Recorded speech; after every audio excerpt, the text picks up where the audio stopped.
Last weekend, the Hobby Center appeared at the Aero Gatineau Airshow over at the municipal airport in Gatineau. Friday, we went over and we set up our tent.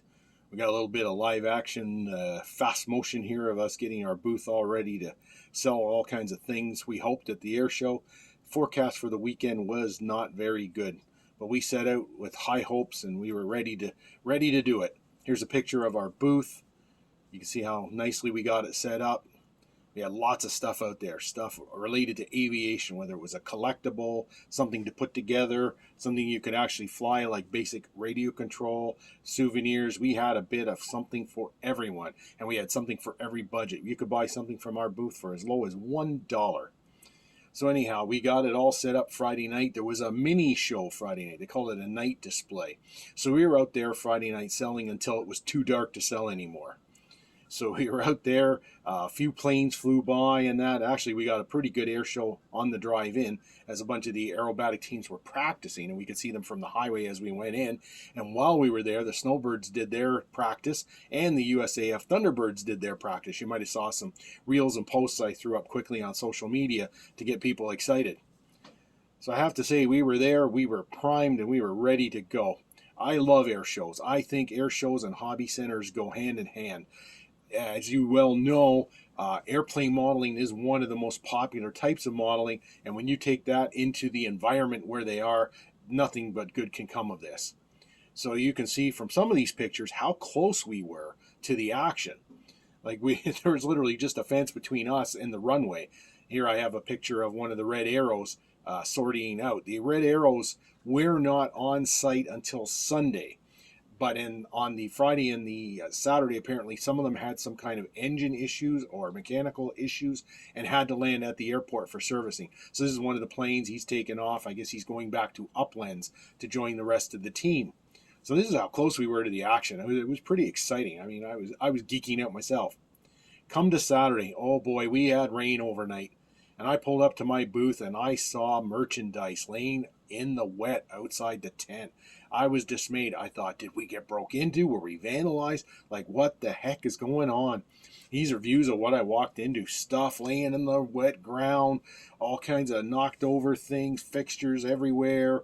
You know, I talked to the people at the air show and they were scratching their heads. They were wondering, and then they sussed it out. A Challenger jet taxied in, spun around, blew off its excess fuel, or spooled up the engines, and blew the side of our tent open and everything everywhere. So we just had to grin and bear it. I mean, this stuff happens when you're outdoors. There's weather, there's wind, there's all kinds of factors. You just suck it up and you do it. And that's what we did. And with the help of my team, we put it all back together and we just went. Here's some fast footage of all the nice people that came to visit us. There was lots of people and they were all excited to be at the air show, and they were shopping, which was wonderful for us. This really makes it worth all the effort that we put into this thing, seeing all these nice people and happy faces. So that was our part of the booth. And then this was Jeff Stevenson Photography. He sells our airplane prints and stuff. He had a very brisk business going on the weekend too. We've been with Jeff at a number of the air shows going back a few years, and it's always a pleasure to share space with him. In our tent was us, him, and coming up shortly, the Parliamentary Lego User Group, Parlugment. They had a Lego display, and boy, they were bringing people in, just loving Lego. And the IPMS Ottawa was there behind us. I didn't get them in this shot. And they were promoting the club to all the airshow enthusiasts. Here we spin up to Sunday. We've had a very busy Saturday. This is what our booth looks like on Sunday. The rain was off and on. It was colder than Saturday, but it didn't rain as solidly. And the weather was good enough that they got the whole air show. I forgot to mention on Saturday that they actually officially called off the air show about 3:30 in the afternoon. But if you had a pass, you could come back on Sunday. So people came back in droves. We had a very large crowd on the Sunday, and they put on the full air show. I'm just showing some views. Like, we were literally in quagmire mud. There was mud behind our booth. You can see the mud splashed up on our signs and our tablecloths and everything. And it was cold and the wind came off and on. But, you know, thanks to my team, we did it.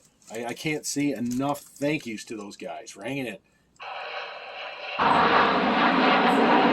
Here's what the show looks like when you're working under a tent this close to the runway.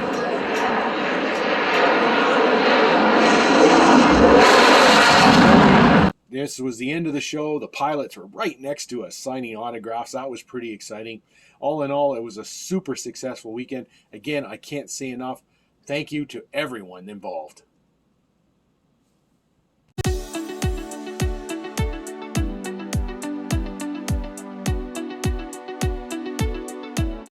Okay, don't forget, please subscribe, slap that bell, hit that like button, and join Team Hobby Center.